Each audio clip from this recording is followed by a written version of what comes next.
دا یې ورور سوال کړی دی چې زه مسافر یم د کار دپاره راوتی یم ښځه زما په کور کې وه بیا زما او د هغې په منځ کې څه اختلاف راغی ما ورته په موبایل باندې میسیج لیږلی نو یو پیر غوسه شوم په دې میسیج کې مې قسم وخوړ او دا مې ورته ووایي چې زما د پلار په سر مې د قسم وي تا زه وشرمولم زما د کور والو په مخ کې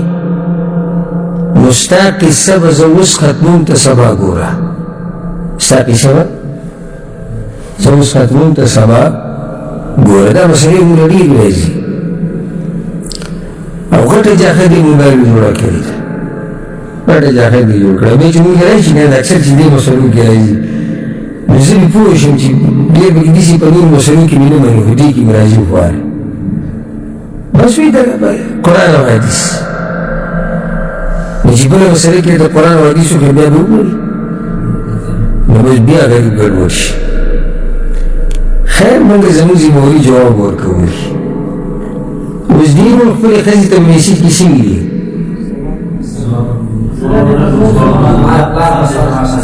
تا زه شرمولی یم زما دې د پلار په سر قسم وي ستا زه قصه ختموم ته سبا ګوره صحیح شو دا یو میسیج ده کړی دی دوه ورځې بعد مې ورته میسیج وکړو ما ورته وایي چې چابي لاړه پلار کره جګړه وشوه هغه لاړه پلار کره یا هغه مخکې د پلار کره تللې ده دې نه غوسه ورته په دې دی چې ښځه بغیر اجازت نه خپل پلار کره تللې دې ورته غوسه دی تا زه وشرمولی دوه ورځې بعد ورته بیا میسیج کړی دی چې چابي د کمرې راولېږه د کمرې چابي راولېږه چې ستا سامان تاله واپس دوړي د کمرې چابي راولېږه چې ستا سامان تاله واپس دوړي ځکه چې ما قسم خوړلی چې ته به دویم پیر دې کمرې نه راځي ځکه چې ما قسم خوړلی دی لکه داسې کې د قسم الفاظ نه یاده کړي خو ما قسم خوړلی دی چې ته به دې کمرې نه راځي او ما قسم نه دی خوړلی ما قسم کړی نو خو دې ښځې ته ویلي شوي سوال اوس دا دی چې زما د طلاق اوس اراده مې اراده نه وه خو غوسه شوی وم او 12 ورځې بعد مې ورته بیا ټلیفون وکړو ملګرو پوه کړم چې ته به غلطه وي بیا مې د هغې سره خبرې مې شروع وکړې او دا مې ورته ووایي چې بس عذر راله قبول کړه غلطي زما وه د اولني میسیج چې ما لېږلی دی دا طلاق دی او که نه او کوم طلاق دی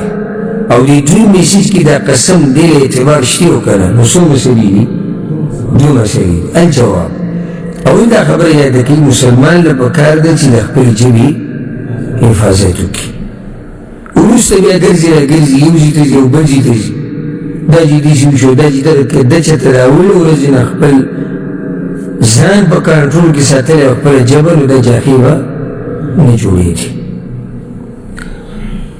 الله په قرآن کې وقل لعبادي یقولوا التي هي احسن زما دې بندګانو ته ووایي چې خبرې په ښایسته طریقې سره کوي خصوصا د ښځې سره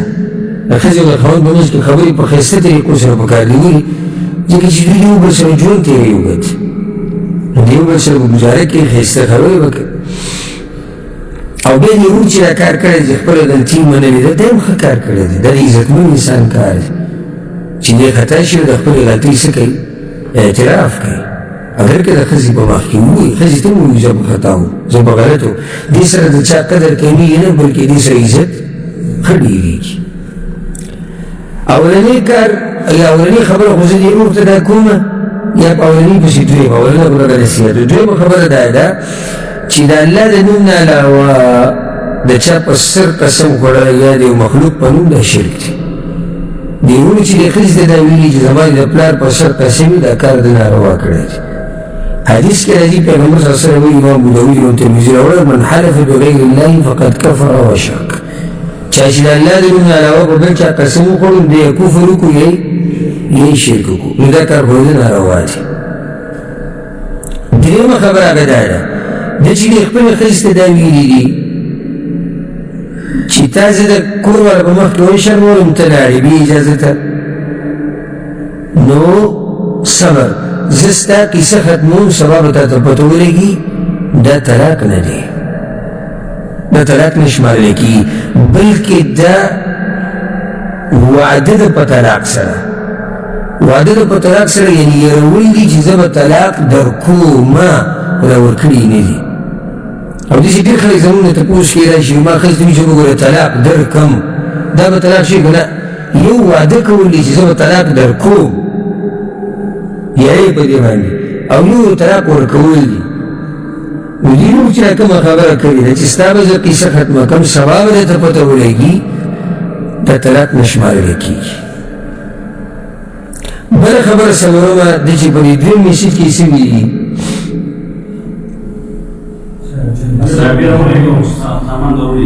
ما قسم خوړلی چې ته به دې کور ته نه راځي. نو دې قسم په باره کې دا دې اعتبار شته که نه دا دې اعتبار نشته دا د دروغ ویلي دي دا دروغ ویلي دروغ نه توبه وباسي ځکه چې هغوی ما قسم نه دی خوړلی. نو چې قسم دې نه دی خوړلی تا ښځې ته وایي چې ما قسم خوړلی دا دې ښځې ته څه ووایي دروغ دي او دروغ ګناه ده دروغ ګناه ده. نو په دې سره دې څه شو ګناهګار شو. پکار دا ده چې توبه وباسي او الله ته رجوع وکړي.